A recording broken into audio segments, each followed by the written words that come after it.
after its quarterly revenues topped street estimates, coming in at a record $1.2 billion. Let's get right to Dee for more details. Dee. Guys, I guess we could call it a Baidu revival because its share price has been underperforming for most of this year, but it has enjoyed a recent revival on plans of its acquisition, its biggest to date so far. And also these earnings overnight were very positive for the company, even though its net profit fell about 4.5% from last year. It really impressed investors with its third quarter outlook, as well as the gains it is making in the mobile space. Martin said this earlier, Facebook has finally figured out mobile, and it looks like Baidu may at least be starting to figure out mobile because it hasn't had a whole lot of success in this space so far.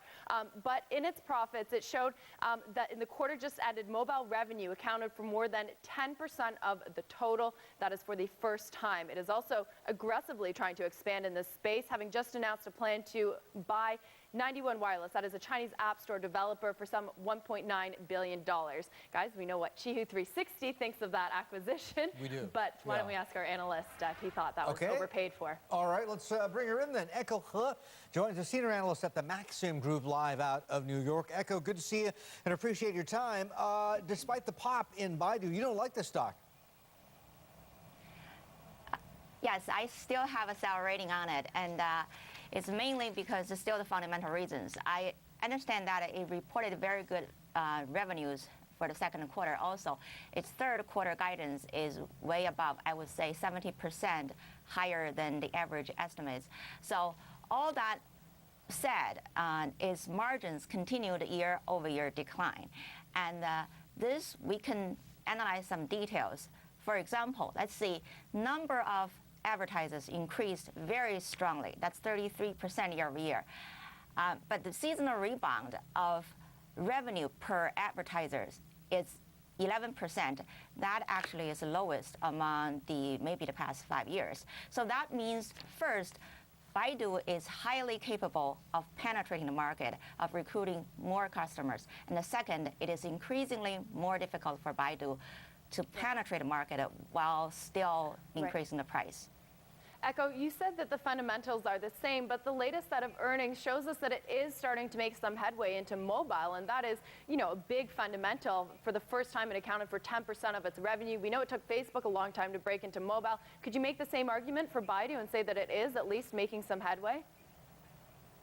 I think Baidu lately made very good progress compared to the historical what it has done. But Baidu has quite some work to do in this market.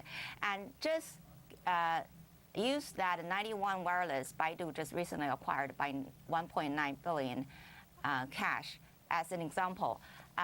91 Wireless is one of the strongest mobile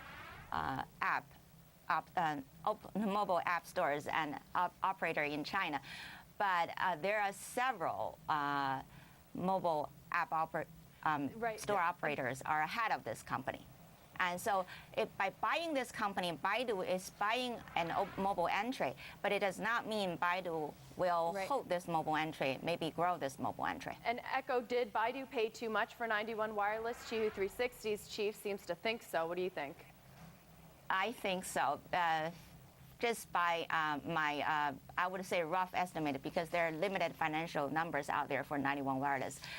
On the price revenue multiples, Baidu may have paid more than 10 times, somewhere between 10 to 15 times of 91 Wireless forward-looking revenue. That's 2013 revenue. But Baidu itself probably treated it at 6 times. So you have this comparison there. Okay, so Echo, overall, you've got a sell rating on Baidu, 12-month price target, $75 a share. Not that, pushing into mobile is bad, not that diversifying is bad, but maybe not so good when you're paying over odds for, let's say, 91 Wireless, and also when you're leveraged and margins are likely to come under more pressure. Is that basically a wrap of your position on Baidu? I think my fundamental thesis is still the same. Baidu is not about a revenue story. It's always about the margin story, especially lately. Among the increasing market competition, also in the background of weakening economy in China. And the margins right now, just by analyzing what Baidu has reported, it's penetrating to the lower portion of the market, that's lower tier of these small advertisers. And also it's penetrating mobile market, that means Baidu's margin will likely continue to decline. And where it should settle down, we're not sure yet. And I don't think the market has a good sense on it. So that margin story supports the seller rating, and price target is another story. I mean, every time I would revise a price target based on my revise the EPS or revenue. Yeah. Okay, Echo, great to talk to you. Thanks for the time. Echo He from Maxim Group joining us Thank you live for out of having New me. York. Our pleasure. Coming up next, will it be a case of different fortunes?